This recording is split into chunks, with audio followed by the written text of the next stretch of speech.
estafadores. Y vamos directamente con uno de los más importantes de la historia. Tuvo más de 47 personalidades y 12 pasaportes diferentes. Y fue un verdadero profesional en el arte del engaño. Nuestro personaje del día de hoy se llama Viktor Lustig. Nació en 1890 en la actual República Checa. Desde muy pequeño mostró una gran facilidad para el aprendizaje. Y además tenía una gran facilidad para meterse en problemas. Años después se trasladó a París, en donde empezó a realizar engaños menores, apostando y viviendo una vida de lujos y libertinaje. A su vez se hizo un asiduo pasajero de los transatlánticos que comunicaban París con Nueva York, en los que se encontraban ricos empresarios. Y aquí empezaría a realizar engaños más elaborados. Durante las travesías jugaba al póker y a otros juegos de apuestas. Perdía la mayoría de las veces para poder ganar la confianza de sus futuras víctimas, para así poder desplumarlos poco tiempo después. Fingió ser un productor de Broadway en búsqueda de inversores para poner en marcha un exitoso espectáculo que obviamente nunca existió. Él había pensado en todos los detalles. Le mostraba recortes de prensa, panfletos, todo lo necesario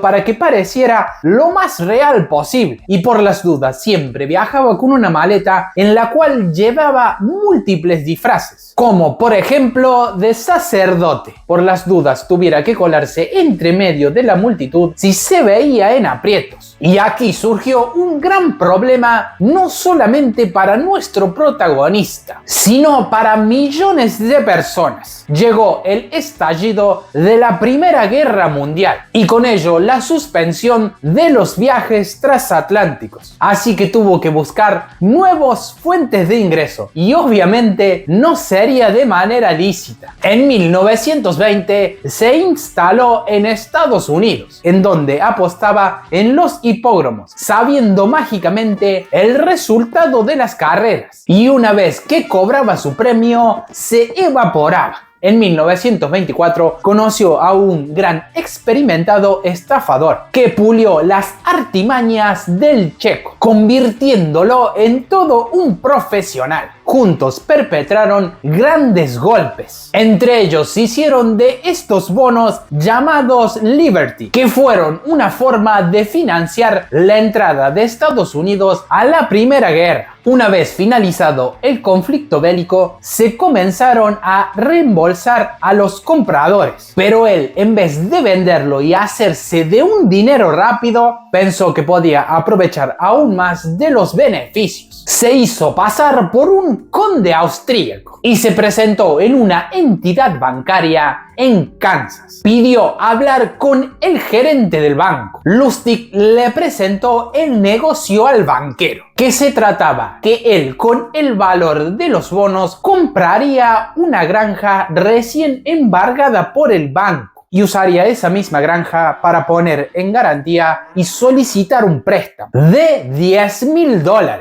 El director hizo unas llamadas para corroborar la autenticidad de los bonos y vio que eran reales y realmente lo eran. Y aquí es donde realizaba el engaño. Con movimientos imperceptibles cambiaba los bonos originales por unos falsos. El banco, cuando se dio cuenta del engaño, contrató a un investigador privado para poder encontrar al hábil ladrón. Este fue encontrado en Nueva York y fue llevado directamente con el director del banco. Una vez allí lo convenció de que ir a juicio no era una buena idea. Le argumentó que se burlarían y perdería credibilidad debido a que había sido muy fácil engañarlo y que les dejaría una imagen muy negativa frente a sus clientes. Incluso tuvo que pagarle al estafador $1,000 más por el inconveniente de la situación. Con este golpe empezó a hacerse una fama entre los estafadores estadounidenses, lo cual lo obligó a desaparecer un tiempo. y regresar al viejo continente, pero no iría de vacaciones. En 1925 se encontraba nuevamente en París y aquí llegaría la inspiración para su obra maestra en el arte del engaño. Leyó un artículo en el periódico que comentaba del alto costo del mantenimiento de la Torre Eiffel, que muchos ciudadanos no estaban contentos con su presencia y que generaba enormes gastos. Lo primero que hizo fue entender en profundidad qué tan abandonado estaba el monumento y los problemas que habían detrás de él. Creó una identidad falsa, una de las tantas en su carrera. Esta vez sería un subdirector general. Entonces realizó una reunión en un lujoso hotel de la ciudad con importantes empresarios metalúrgicos europeos para ofrecerles un posible acuerdo de negocios. Compartió con los presentes el enorme costo y los problemas que tenían la torre, así como la prensa negativa que les generaba. Incluso hicieron una supuesta inspección para que pudieran ver con sus propios ojos de los inconvenientes que él les comentaba. Y les comentó que el Ayuntamiento de París quería venderla como chatarra y que uno de los presentes sería el gran elegido para poder llevarse las 7.300 toneladas de hierro. Eso sí, les pidió la mayor discreción, debido a que la noticia podía causar un gran revuelo. El engaño fue perfectamente planificado. Él sabía que estaba tratando con importantes hombres de negocio y en ningún momento presionó ni actuó desesperadamente. Esto podría haber traído grandes sospechas. En cambio, tenía varios cómplices en la noche parisina que confirmaban la noticia de la operación secreta y estudiaban en profundidad de cuál sería el mejor indicado para poder realizar el engaño. De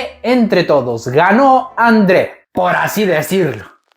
Este era un ascendente empresario que se quería hacer de un buen nombre y estaba seguro que esta era la gran oportunidad para estar en las grandes ligas. Pero la esposa era algo escéptica a realizar el negocio. Lustig tenía que cambiar de táctica. Convocó a una reunión a solas, simulando ser un funcionario corrupto al que el sueldo oficial no le era suficiente y que le concedería el trato a cambio de un pago. Paradójicamente, esto hizo ganar la confianza del empresario, que él entendía que muchas veces había que sobornar para poder ganar. Con el dinero en sus manos, huyó en tren hacia Austria. El desolado André descubrió la estafa, pero por vergüenza a las burlas, decidió no denunciar. Al ver que no había noticias al respecto, decidió volver a París y repetir lo mismo, paso a paso, volviendo a vender nuevamente la Torre Eiffel. Pero esta vez la víctima tenía intenciones de recuperar su dinero, denunciando el delito. Y Víctor tuvo que cambiar su identidad y volvió nuevamente a Estados Unidos. Creó otro de sus más conocidos engaños, la caja Ruman, que era un cofre de madera que no era nada más y nada menos que una impresora de billetes de $100, que utilizaba un papel especial que solamente él vendía. La máquina, después de 6 horas, hacía una copia idéntica del billete, y haciendo aún más creíble el engaño, él acompañaba a su supuesto cliente al banco. Así hacía el depósito del billete, comprobando su autenticidad. Le pagaron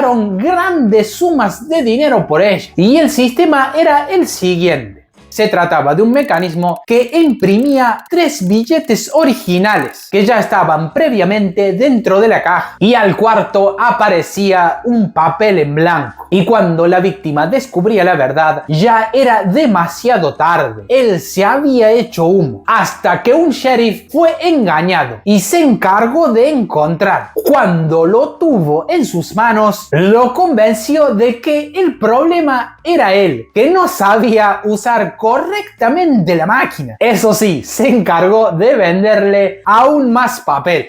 Pero según Guille, ¿qué más puede llegar a pasar?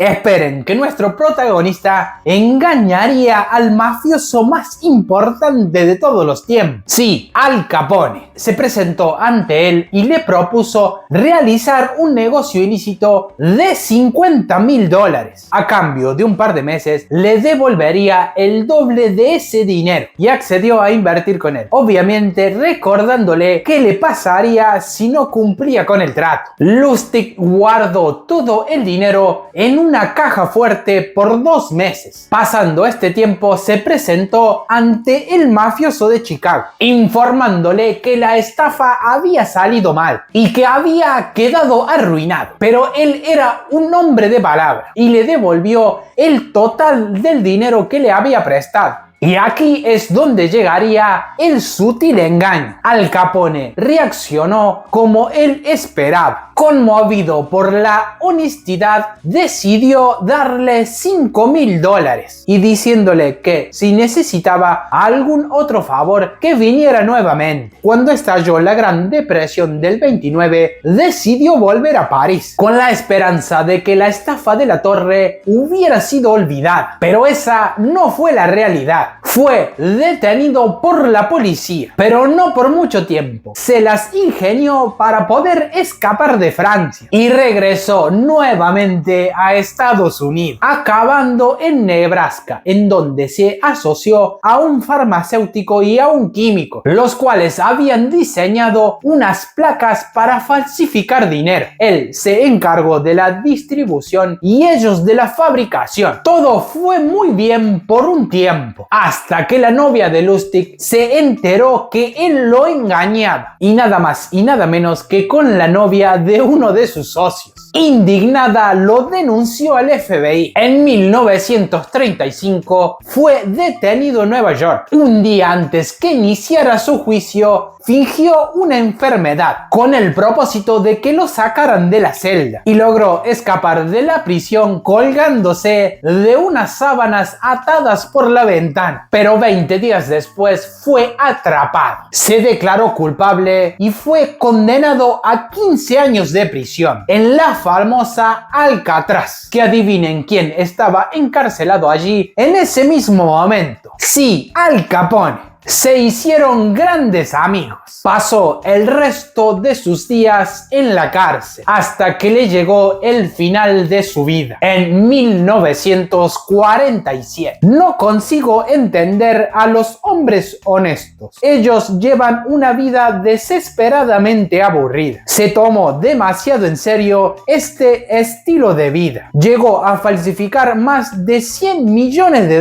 Creó una máquina impresora de dinero. Estafó a un mismo banco 2 veces. Engañó al capo mafioso más importante de la historia. Y vendió la Torre Eiffel en 2 oportunidades, entre muchas estafas más. Si hay algo que no tuvo este señor, es una vida aburrida. Si les gusta este tipo de contenido, los invito a suscribirse para no perderse una nueva entrega de Según Guille. Y nos vemos en la próxima. Chao, chao.